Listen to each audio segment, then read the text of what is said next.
All right, y'all. I'm back. Have you missed me? I know you have.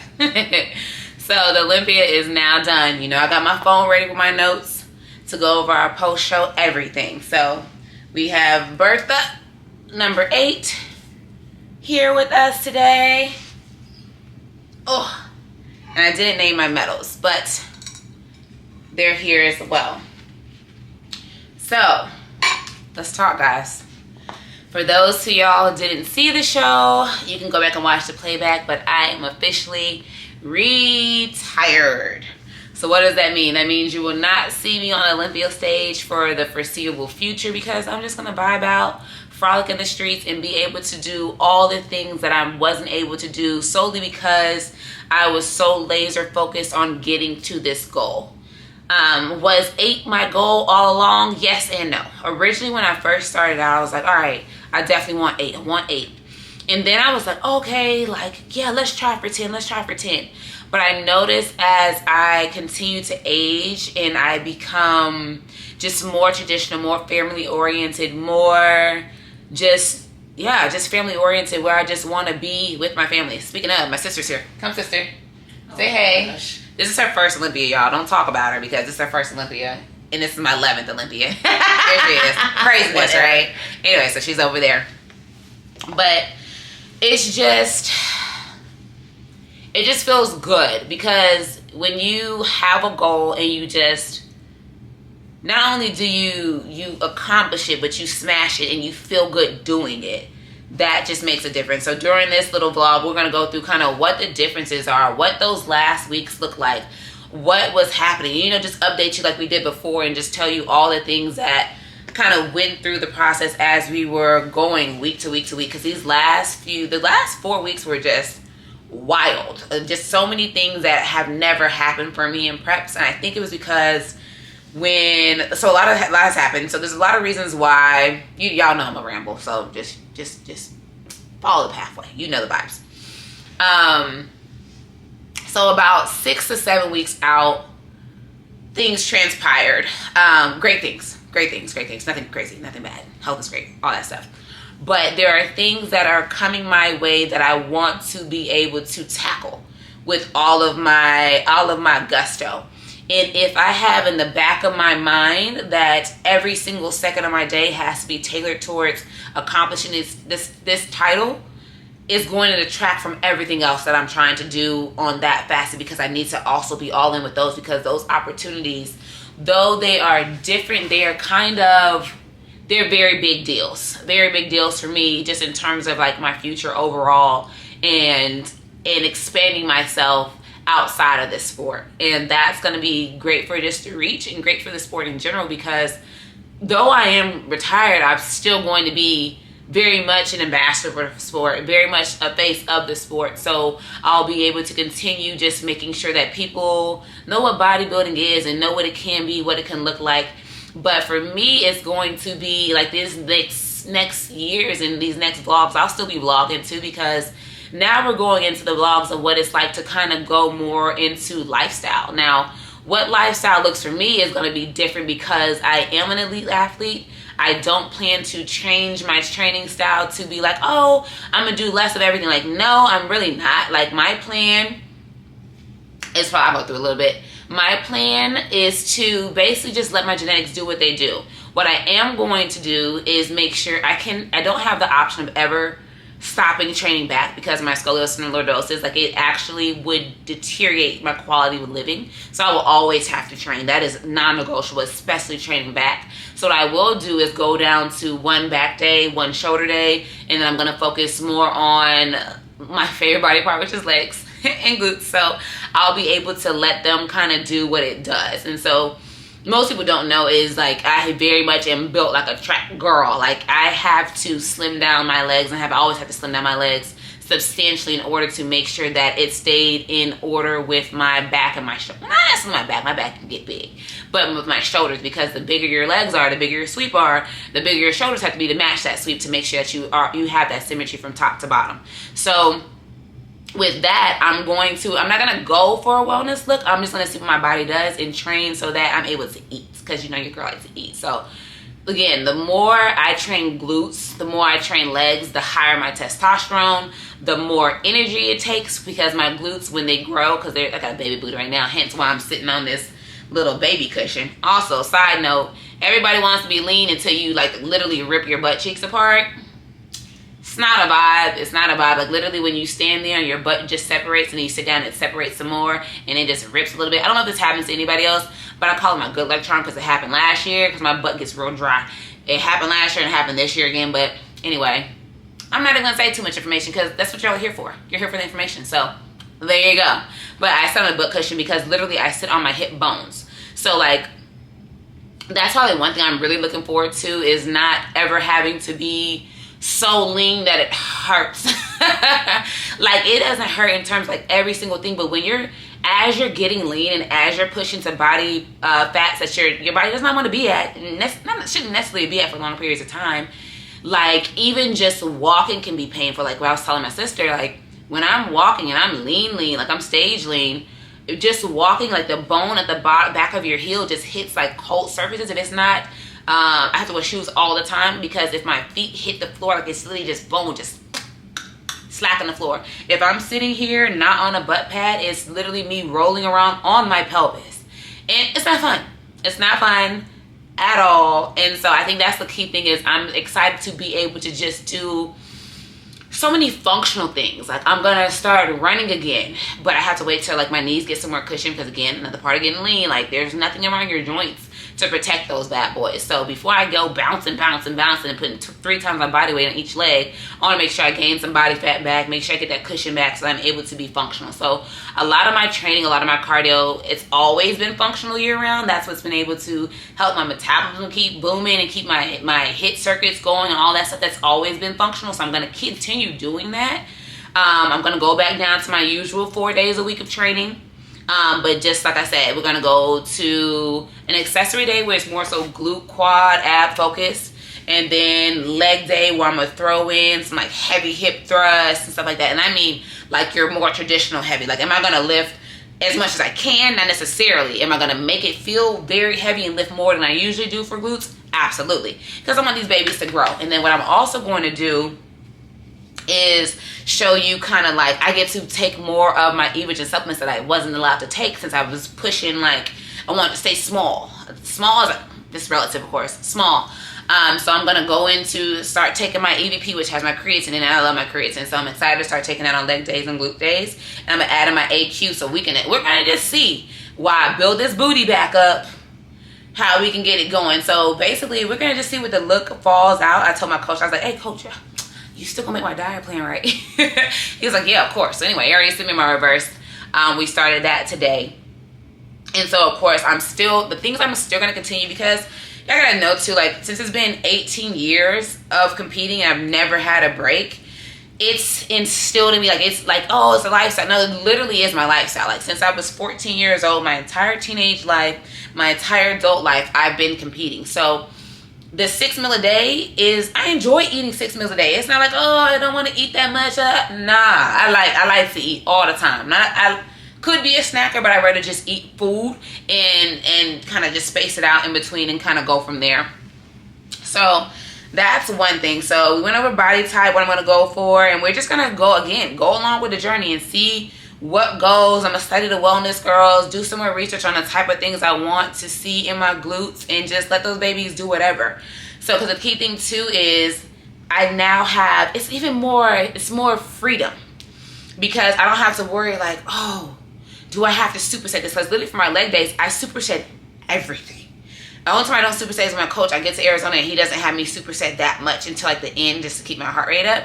But I don't have to superset anything. I'm literally gonna do the weight, stand there, do the weight, stand there. So I think that alone is already going to make a huge difference in terms of just my push and in terms of my aesthetic. And then of course the supplementation is going to take it to a whole other level, because again, I know y'all have tried the estrogen supplements, and you already know they're not a game. Because again, I don't gotta tell y'all, once you try the supplements, you know the vibes, you know how it works. So they sell themselves.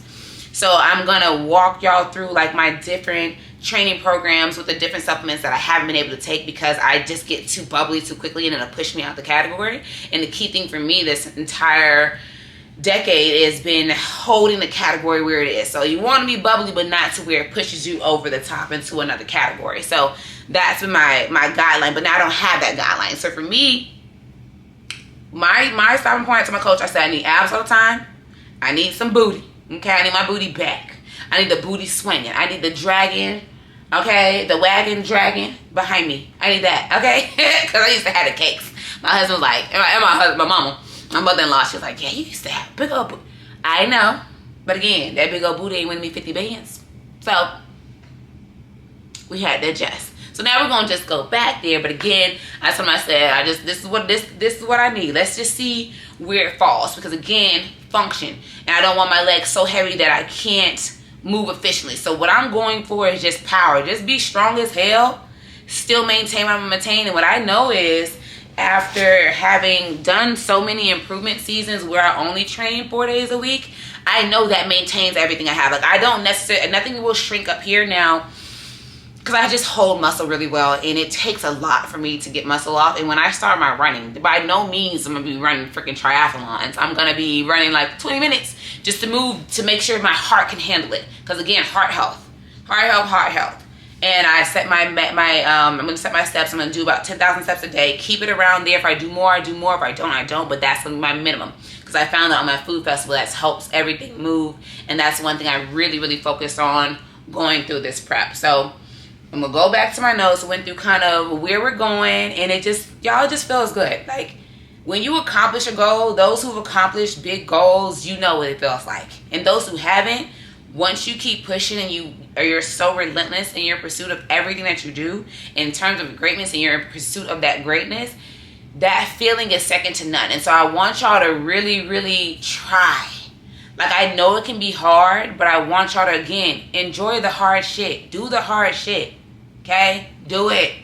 It's so rewarding when you get on the other side. So tap into that mental and make it happen.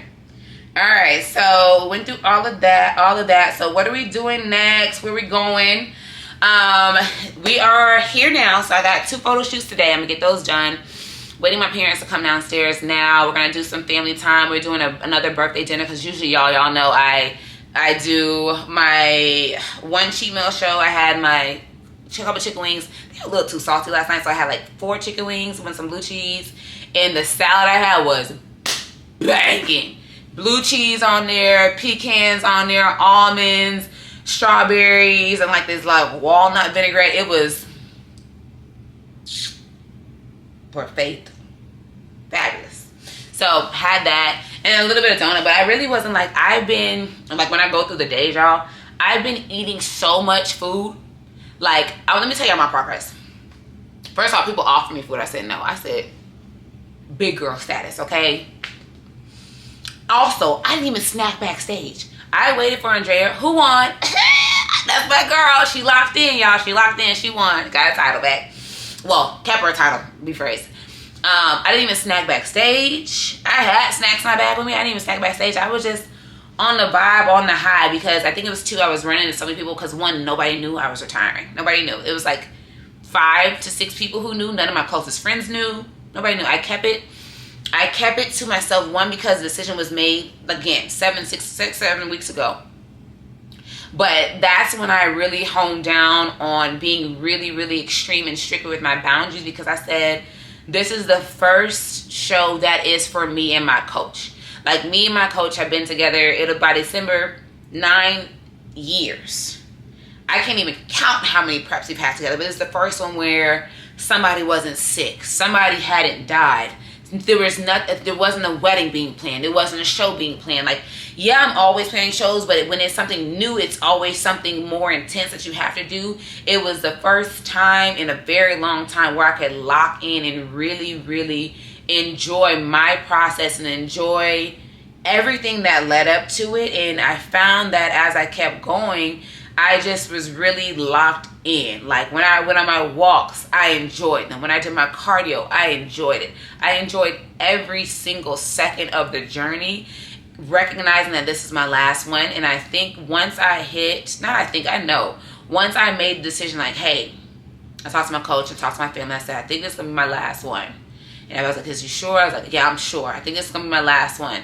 Let's ride out. And as soon as I said that, the weight started falling. Like the progress came in droves. Like it just was like all the vlogs I talked about before, like everything I'm about to tell you now was pushed so much further. Like we were ready for a stage at 4 weeks out. Like we were ready to rock. By the time we got to 2 weeks out, it got really wild. So let me stick to my notes though, because we're going to run through that and go through that. So things I did differently this prep. I think one of the key things I really did was learn to enjoy my walking. I didn't start doing steps until COVID. So that's when I realized, like, I legitimately would sit still. Like, I would sit still, like, on a Sunday, like, a rest day, baby. I was resting. Like, I did 2,000 steps for the day. I was a couch potato.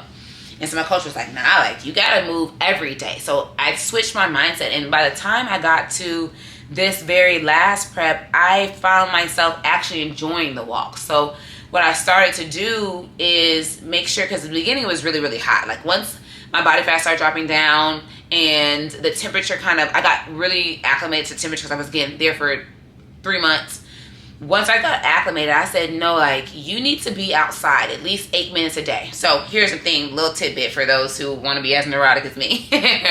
What I've done for the last 9 years, 9 years, is whatever title amount I'm going for, this is also part of what I say when your consistency just becomes like every single year something gets better, is because I go off of numbers. So if I'm going for when I was going for my first title, I would do 1 swiper deodorant. I would do 1 of this, 1 of that, pull up to pump 1, do 1 here. I would do everything at once. When it was 2, 2s, 3s, 3s. So this year, everything was 8. If it was 8 minutes with 8 minutes, my coach would be like, all right, we want 8 here. We want 8 here. We want 8 here. So you just push 8, 8, 8, 8, 8. Then what you find happens is you manifest it so much that literally you pull up, not even thinking about it, you pull up at pump 8. I'm going to massage, I'm at table 8. I'm going to get my nails done, I'm sitting at booth 8. You see what I'm saying? So it just starts, you see the manifestation come because you forced it in the beginning and you put that in the forefront of your brain, so that way that's all your brain sees is 8, 8, 8, 8, 8. And so when you think about your goals, you want to kind of think of surrounding your brain around that goal to make sure that you're actually manifesting it. And not only are you manifesting it, making sure that you're the person that you need to be when it comes time to tackle that goal when it's your time. And that's going to be the key thing, because a lot of people want to get to a certain place. You're not built for that place yet. And you got to sit with yourself and understand, am I really the person I need to be in order to get to where I'm going, where I claim I want to be? So you got to also just be really, really introspective. And that's one thing I definitely can say that I am. You will never see me point the finger, which I could for a lot of things, but I rather focus on every single thing that I could do better or that I did wrong or could have done differently than say, it's because of this, it's because of that, it's because of this. Now I'm finna handle my shit, okay? I'm finna rock out with the hand that I've been dealt and make it the best doggone hand I can make it. And at the end of the day, complaining is not gonna get shit done. So I'm gonna do what's gonna get things done and get me moving forward. And so what I've always learned is I've always try to stay in a growth mindset, stay in a positive mindset, and find the good out of everything, because there is good in everything. There's always lemonade. It just depends on how you're looking at it and how you respond to the situations that pop up in your life. And so that's one thing that I have really fine-tuned to where it has just become a part of me through these last years. So that is one thing. So I started walking more, and I'll go into kind of how I put my walkings down too. A large part too, because of course a lot of people ask me about my waist and things like that. So this has been my second consistent year of doing vacuums every single day, every single morning, Monday through Sunday. And like I tell people, like, vacuums will not give you a 5-inch different waist. Can it take 2 inches off? Absolutely. Can you learn to control your breathing to where your waist appears smaller? Absolutely. And so I think again, focusing on those details. Like, yeah, I did it 1 year. What about the next year? What about the next year? What about the next year? How great could you be if you did those same small things every single day for another year? Another year. And I think what happens is people, you lose that patience, lose that tenacity, and lose that relentlessness when it doesn't happen like this. You got to give yourself time to kind of see what can happen and not rush that process. And that's one thing that I am very good at, which is delayed gratification. I say, okay, I saw some progress here. Let me see if I do a little bit more of the positive things that will not harm me. How good can I be? And so walking more post-meal definitely have made a difference substantially, especially once we start going into my food getting way higher. It made a huge difference. And more vacuums made a huge difference. So again, same thing I said, when I count to 8, that means last year I did 7, the year before I did 6. Just adding in one more rep of whatever I was doing, whether that's 8 minutes abs, whether that's 8 roll throughs, 8 rolls, it's extra every single year to make sure I'm better every single year. So you got to think of those small things that will help you continue to progress. And that's one thing that I find has happened for me. So I think all of this started to when I decided, I think it was number 6 when we were out here in Vegas in 2022. I said there has to be something that I can do better. And that's when I really started honing in on making sure that my cheat meals were kind of just more chill. It's like, yeah, I could eat, like even last night, I could eat more, but why? If my goal is to have the smoothest prep, the easiest prep I can, and be happier the whole way, why not make the experience better for yourself in the long run? But it does require forethought, and it does require a certain level of discipline. And I'm going to be honest with y'all, as usual. Y'all know I'm be out here lying in the streets. It did take me 10 years to get some type of food control post-show. And it did take me, I would say, 15 years to get the post-show year-round mentality where the cheat meals are not my end-all be-all. Now, do I love a cheat meal? Absolutely. I love food in general, though. So if I were to go with cheat meals, like when my cheat meals got pulled, I was like, okay, and I'm still eating fruit every single day. I'm still eating my rice cakes every single day. I'm still eating all the foods that I love because I love to eat clean anyway. I just like to eat in different amounts. So when you continue to progress that way and shift your mindset around food, that can also jump you forward. And so, like I said last year, like that was the best improvement season I've ever had in my life. And that then set me up to make sure that I was prepared going into this next year. And again, set me up to make sure that I was prepared for the prep. So that's another thing too, is this year going in, I said, again, like people are like, oh, perfectionism this, perfectionism is this. They get perfectionism a bad rap, and like, oh, I'm not one of those people, because clearly y'all know I'm intense by now. It is what it is. I fully own it. I embrace it. I love it. I'm not one of those people who's like, oh, it's about what you do 80% of the time. For me, it is not. It can be that way for you. I do always err for the 100% consistency. If there's anything I'm gonna do, I'm gonna give it 100%. And so with that, it does, again, that's why I said the relief of not having to be as regimented. Will I still be that way? Absolutely. Will I drop down from 100 to like 98? More likely, because I can take away some of that intensity. But at the end of the day, I don't want to take so much away from me, because it is so beneficial in order to create a life that I have. And I want my children, when that time comes down the road, years from now, to see what this type of intensity can do for you if your brain can handle it. And my job will be to mold their brains and mold their personalities and mold them as much as I can to be able to be tough, built for pressure. Because I plan to make sure my children are pressure. And whatever they decide to do, you be pressure. Okay? So, without putting the pressure on them, I'm gonna just say it in my head though. I ain't gonna be a tiger mom, y'all. I'm gonna be alright. So we went through more walking after every meal, cheat meals, more vacuums. Key thing I also really did is my meditation. This prep, especially when my coach had me, because by the time we got to the end, I was losing so much weight. Like I just was it was dropping. I started to make sure that, what was I saying? Dang it, I forgot what I was saying, y'all. Here we go with this. I ain't had enough. Oh, meditation. Yeah. So before, what I would do is, because I kept getting up early, but I like to keep my same check-in time like we talked about. I was checking at 5:45 every morning, 8:45 Eastern Standard Time.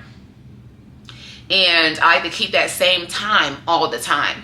So what I did was, I would wake up at 4:30 and try to get back to sleep, and I would wake up at 5. At 5, I was like, okay, let's go ahead and run through your vacuums. All right, go back to sleep, take a little bit of nap, wake up and do your full meditation, and then get on the scale. So it got to the point where I was meditating at least 45 minutes every single day, focused on my breath work every single day, making sure my heart rate was chilling. Like if I wasn't working out, it was chilling like 59, 60 all day long. Like I was just like chilling. I was vibing out. It was a vibe. Like it just was a natural high where you could just feel like ish was going your way. Like it just everything that I'd done, all the consistency, all the years, every single thing that I'd done for 18 years, you could feel it all paying off. And I think that's, again, a testament to not stopping and continuing to be just relentless.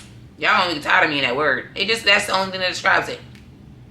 Now, also during this prep, I think we talked about this too, I was doing at least, so minimum 2 bodywork sessions a week. Tuesday, Sunday, every single week, this entire prep. And again, now I know everybody can afford that budget, but you have to see if you can afford the budget because you're spending it on things that are superfluous. Like you got to really check in and check with your expenses and be like, all right, do I really need that new bag, or could I put that $100, $1,000 towards body work? So I think people also forget that this is a physical sport, and in order to pose well, order to move well, order to lose weight and release that tension in your body, you need to be getting quality body work. You need to be aligned. You need to be making sure that you're doing everything you can to help your body help you. And so that's one thing I focus on. There were times, even this week before coming here, I had my bodywork massage on Tuesday. I went to the chiropractor on Thursday. By Friday, I was on my dry needle and getting my cup and my scrape. And by Sunday, I was at my massage therapist, my other massage therapist. So I was going anywhere from 2 to 4 times a week to get some type of bodywork done. Now, what I do is, again, I am definitely fortunate, but I've worked my ass off to get to the point where I'm able to help me help myself. And so I made sure going into prep, I'm like, this is what my base is going to be. You need to make sure you stock them coins up and you work your ass off so that you have the budget to make sure that you're able to continue being the best you. And so it's, again, about that foresight to make sure that you're able to continue being your best. And body work is a huge part of that, especially my scoliosis, my lordosis, and my short leg, okay? Got a lot of things going on, and just being a other retired athlete from track for 15 years, and a hurdler at that, there's things that come with it when you do asymmetrical sports or any sport in general at a high level. It's going to come with old stuff that flares up. And so you want to really, too, especially my scoliosis, and it's very much muscle based, like it pulls on your spine. You have to get ahead of it. And so what I learned back when I had my hamstring, I torn both hamstrings twice during my track seasons, is I kept Googling. I was like, how do I stop doing this? And one, it was, again, learning that most women have stronger quads than they have hamstrings. So I started training hamstrings more back in college. But it's also a testament to being proactive, not reactive. So you're going to have less injuries if you're making sure that your muscles are pliable and you're hydrated and you're healthy, so that way you're able to continue pushing forward and you're able to have a better physique. And so it's all about making sure that all those ducks are in a row. And that's also one decision I made last year, is making sure that I got body work every single week the entire year. Not once a month, not twice a month, like every single year for the last 4 years, I added another week. And so it's really just a testament, again, to being relentless. Like, see what you're doing. Do an inventory check. See what's really going on. Be real with yourself. Be real with yourself. And I was having a conversation backstage. Everybody doesn't need to be great. Some people are meant to be good. Some people are meant to be average. And some people are meant to not be anything at all. And you just got to decide where you want to fit in that spectrum. But at the end of the day, be real with yourself, know what you claim you want to be, and make sure you're working towards it. So I know this first part is really long, but we are going to pause here for part 1, and I'm going to go ahead and film part 2, but I'll post this one first. So I hope y'all are following along. So long. It's been a while. So, all right, I'm going to cut this one here, and I'll load up the next one in a couple of days. Later, guys. Hope I enjoy my update. Bye.